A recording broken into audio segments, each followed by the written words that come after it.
আসসালামু আলাইকুম সবাইকে, আশা করি সবাই ভালো আছেন। আমি আজকে যে ব্লগটা নিয়ে আসছি এটা হলো সুইডিশ ড্রাইভিং লাইসেন্স বি নিয়ে কিছু কথা বলবো। আপনারা কিভাবে শুরু করবেন, কিভাবে শেষ করবেন, সহজভাবে বুঝিয়ে বলার চেষ্টা করব, যেন আপনারা খুব সুন্দরভাবে বুঝেন। আর এটা যে শুধু আমি কথা বলে আপনাদেরকে হেল্প করব তা না, এখানে আরেকটা বিষয় হলো আপনারা, আমি ভিডিও লাস্টে বলবো আপনারা কোন স্কুলে গেলে ফাইনান্সিয়াল ভাবেও আপনারা হেল্প পাবেন, ওইখান থেকে ভালো একটা অ্যামাউন্ট আপনারা অফার পাবেন। সেটা আপনারা অবশ্যই আমার ভিডিও দেখে, আমার ভিডিও শেয়ার করে তারপরে ওইখানে গেলে তারা আপনাকে ভালো একটা অ্যামাউন্ট অফার করবে।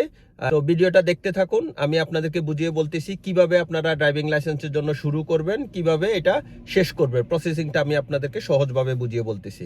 সেটা হলো আপনি যে সিটিতে থাকেন, ওই সিটিতে আপনি যেখানে বসবাস করেন ওইটার আশেপাশে যে স্কুল আছে ওই স্কুলে যাবেন।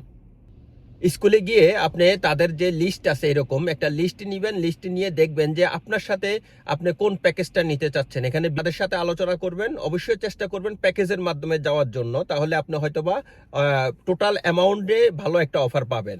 এখানে রিক্স 1, রিক্স 2, সাথে শর্নিং, থিওরি, এগুলো সব কিছু মিলে একটা প্যাকেজে নিবেন। প্যাকেজ নিয়ে পড়াশোনা করা শুরুর সাথে সাথে আপনারা রিক্স 1 নিয়ে তাদের সাথে আলোচনা করবেন যে কবে রিক্স 1 করতে পারবেন। তখন তারা আপনাকে সময় দিবে। ওই রিক্স 1টা হলো আপনারা স্কুলে একটা 3 থেকে 4 ঘন্টার মতো একটা কোর্স, ওইটা স্কুল থেকে, যে স্কুলে আপনি ভর্তি হবেন ওই স্কুল থেকে আপনাকে করাবে। আর রিক্স 2 হইলো এটা বাহিরে নিয়ে যাবে, আপনাকে বাহিরে নিয়ে আপনাকে আর্টিফিশিয়ালি কিছু জিনিস ওইখানে শেখানো হবে। তো এটার জন্য আপনাকে কিছুটা গাড়ি চালানো জানতে হবে। তো আপনি যে স্কুলে ভর্তি হবেন ওই স্কুল থেকে আপনি 4 থেকে 6টা শর্নিং নিয়ে নেবেন। ওই শর্নিং এর মাধ্যমে আপনি মোটামুটি গাড়ি চালানোটা, মোটামুটি যে ধারণার দরকার হয় রিক্স 2-র জন্য, ওইটা পেয়ে যাবেন। এবং আপনি ওই টিচারকে জিজ্ঞাসা করবেন আমি রিক্স 2 দিতে চাচ্ছি, এটা এনাফ কিনা। যদি টিচারে বলে যে এটা এনাফ, তাহলে আপনি সুন্দর মতো রিক্স 2-র জন্য বুকিং নেবেন। রিক্স 2 না দিলে আপনি থিওরি পরীক্ষা দিতে পারবেন না ট্রাফিক বার্কেতে গিয়ে। তো এই জন্য রিক্স 2টা অবশ্যই দিতে হবে থিওরি পরীক্ষা দেওয়ার আগে। তো রিক্স 2 দেওয়া শেষ হয়ে গেলে তারপরে এর মধ্যে আপনি মোটামুটি ধরে নেন 1 মাস কিংবা 1.5 মাসের মতো আপনার হয়ে গেছে স্কুলে ভর্তি হওয়া। কিন্তু প্রতিদিন আপনি কুইজগুলা পড়তে যাবেন স্কুলে। কুইজগুলো আপনি স্কুলে পড়বেন, আর পাশাপাশি অনলাইনেও কিন্তু এগুলা কিনতে পাওয়া যায়। তো অনলাইন থেকেও একটা কুইজের অ্যাপস কিনে নেবেন, যেন আপনি বাসায়, ট্রেনে, কাজে আসা যাওয়ার সময় আপনি এটা ব্যবহার করতে পারেন। মানে আপনি সব দিক থেকে চেষ্টা চালাইতে হবে, শুধু একদিকে না। এরপরে আসেন, আপনি যখন এগুলা মোটামুটি রিক্স 2 দেওয়া শেষ হওয়ার পরে আপনি ট্রাফিক বার্কেতে সময় নেবেন, সময় নিয়ে পরীক্ষা দিবেন। আর সময় নেওয়া, পরীক্ষা দেওয়া, এটা যদি আপনি প্রথমে না বুঝেন তাহলে যে স্কুলে ভর্তি হয়েছেন তাদের হেল্প নেবেন, তারা আপনাকে অবশ্যই সহযোগিতা করবে। সহযোগিতার মাধ্যমে আপনি বুকিং নেবেন, বুকিং নিয়ে পরীক্ষা দিয়ে দিবেন। পরীক্ষাটা একটু আগে দেওয়ার জন্যই বলতেছি প্রথম দিকে, তাহলে আপনার ভিতরে যে জড়তা আছে ওই জড়তাটা কেটে যাবে। যে কিভাবে পরীক্ষা, একটা ভয় আর কাজ করে, যে ওই ভয়টা কেটে যাবে, ওই ভয়টা আর থাকবে না। আপনি এবার পাস করলেও কোনো সমস্যা নাই, ফেল করলেও কোনো সমস্যা নাই, কারণ এখানে আপনার ড্রাইভিং লাইসেন্সে লেখা থাকবে না যে আপনি কয়বার ফেল করছেন। সো আপনি জাস্ট ড্রাইভিং লাইসেন্সটা পাওয়া নিয়ে কথা। যেদিন আপনি প্রথম পরীক্ষা দিতে যাবেন ট্রাফিক বার্কেতে, ওই দিন আপনি একটু হাতে বেশি সময় নিয়ে যাবেন। আপনি গেলে ওদের ওইখানে রিসিপশনে গিয়ে বলবেন আমি আজকে প্রথম পরীক্ষা দিতে আসছি, তখন তারা আপনাকে ফটো তোলার জন্য আপনাকে ফটো বুথে নিয়ে যাবে। আপনি না বুঝলে তাদের হেল্প নেবেন, তারা আপনাকে হেল্প করবে। ফটো তোলা শেষ, আপনি এখানে অপেক্ষা করবেন, যে রুমে পরীক্ষা দেওয়ার ওই রুমে যাবেন। ওই রুমে গিয়ে সুন্দর মতো পরীক্ষা দিবেন। এটাতে জড়তা হওয়ার কিচ্ছু নেই, আপনি জাস্ট প্রথম যাবেন হইলো আপনার জড়তা কাটানোর জন্য, যে কিভাবে পরীক্ষাটা আসে। তো ওইটা দেওয়ার পরে যদি ভাগ্য ভালো থাকে পাস করলেন, আর যদি ফেল করেন তাতে কোনো সমস্যা নেই, এটা নিয়ে হেজিটেশন ফিল করার কিচ্ছু নেই। তারপরের পরীক্ষাটা আপনি একটু সময় নিয়ে নেবেন, হয়তো বা 10 থেকে 15 দিন পরে তারপরে যে পরীক্ষা ওইটা নেবেন, ভালো করে প্রিপারেশন নিয়ে নেবেন।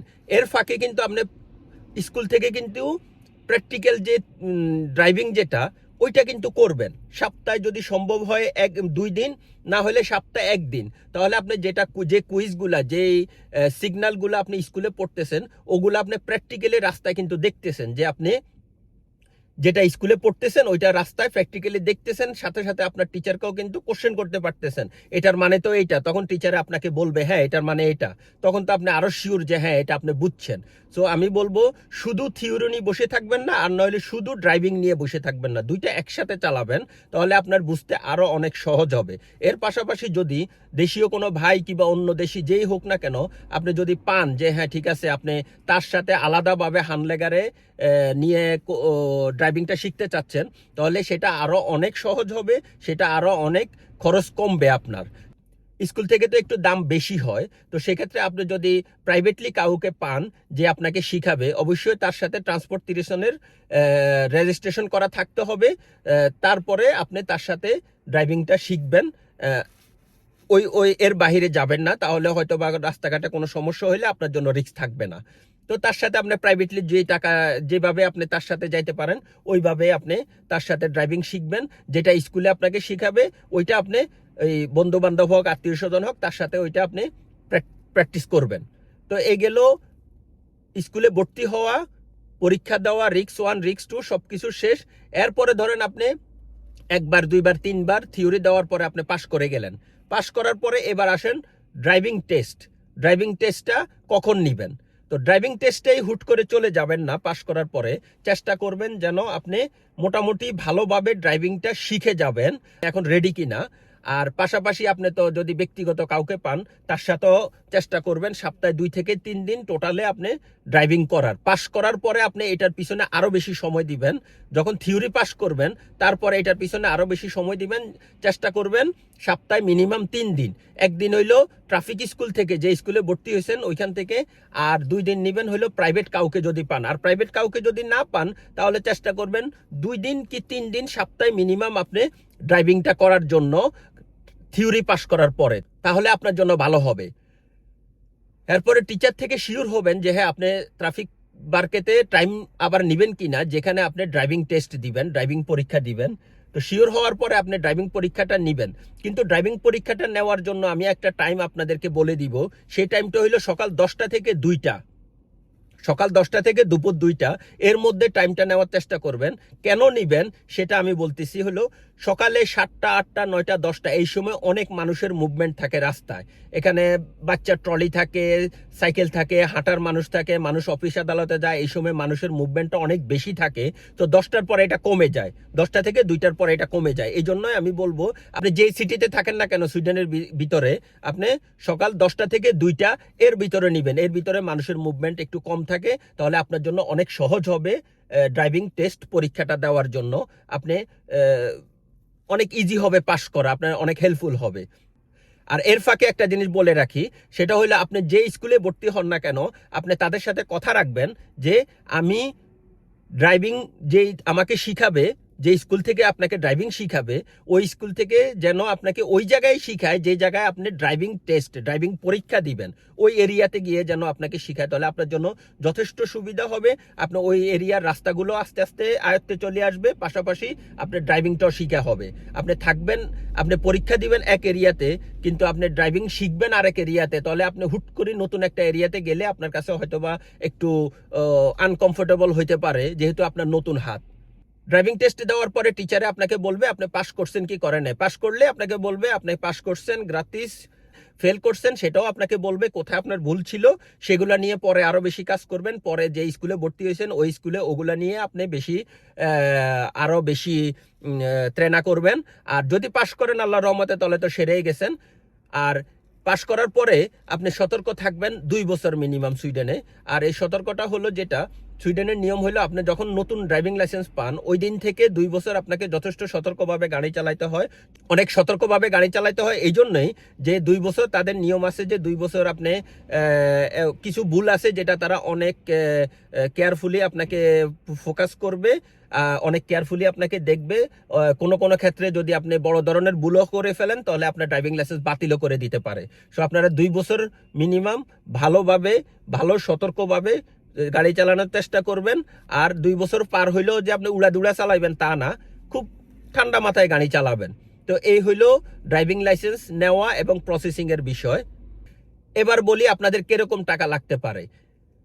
যদি আপনারা ব্রেদিং স্কুল থেকে নেন, এই যে এখানে লিস্টটা দিয়ে দিছি, ব্রেদিং স্কুল থেকে যদি আপনারা, এখানে 30টা লেকচার আছে, 40টা আছে, প্লাস থিওরি, হাল্ক বানা আর রিক্স 1 রিক্স 2, যদি এগুলো সম্পূর্ণ প্যাকেজ যদি আপনারা ব্রেদিং স্কুল থেকে নেন তাহলে আপনারা ভালো একটা অ্যামাউন্ট আপনি অফার পাবেন। তাহলে আপনি এই লোকের সাথে যোগাযোগ করবেন, লোকের নাম হলো ওয়েজাম। আপনি ব্রেদিং স্কুলে গিয়ে বলবেন যে আমি মেহেদি হাসানের ব্লগ দেখে আসছি, এই যে আমার ফটো, আমার এই ব্লগটা দেখাবেন, দেখালে সে চিনবে। আপনারা ভালো একটা অ্যামাউন্ট তার কাছ থেকে, টোটাল প্যাকেজের একটা অ্যামাউন্ট আপনি তার কাছ থেকে অফার পাবেন। অবশ্যই এই অফারটা আপনারা না নিতে ভুলবেন না। অবশ্যই আমার ভিডিও দেখাবেন আর ভিডিওটা শেয়ার করবেন, অন্যদেরকে দেখার সুযোগ করে দিবেন।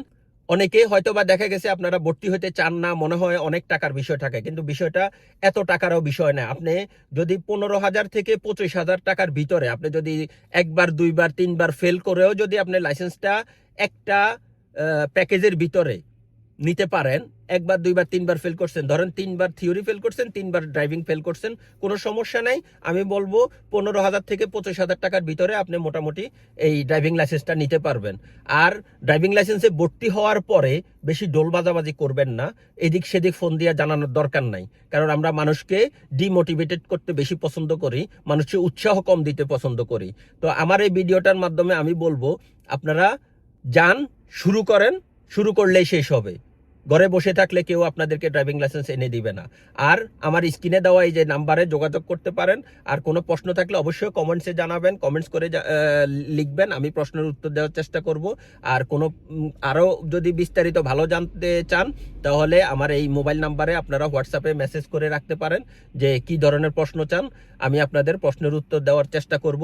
আর আমি ড্রাইভিং লাইসেন্স বি নিয়ে আরও কিছু ভিডিও বানানোর চিন্তা আছে মাথায়। সো আমার পেজটি ফলো দিয়ে রাখুন আর ভিডিওটি শেয়ার করে অন্যান্য ভাইদেরকে, যাদেরকে আমি ফাইন্যান্সিয়ালি ব্রিদিং স্কুলের ফাইন্যান্সিয়ালি হেল্প করতে পারবো না, কিন্তু ভিডিওর মাধ্যমে তাদের যদি হেল্প হয় সেক্ষেত্রে আপনাদের মাধ্যমে হেল্প হবে যদি আপনারা ভিডিওটা শেয়ার করেন।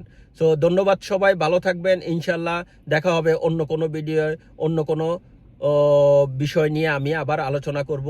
আল্লাহ হাফেজ, সালামু আলাইকুম।